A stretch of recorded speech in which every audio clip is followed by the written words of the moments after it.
Yollarımız uzak olsun, ilimiz tutuklu olsun, ilde soğuşlar bitsin, tınışlık olsun, ailelerimiz emin olsun, barımız da isen sağ olayıq, balalarımız isen sağ olsun, nəşvətdirib matur etib, birgə aralaşıb, günündə yaşarga yazsın.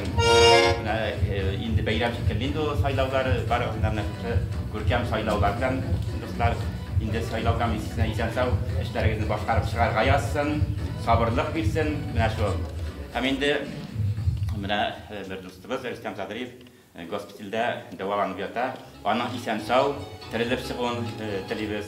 Rüstem dostum, sana da hem indi bardık. Mında saylav komisiyasına müzikal selam.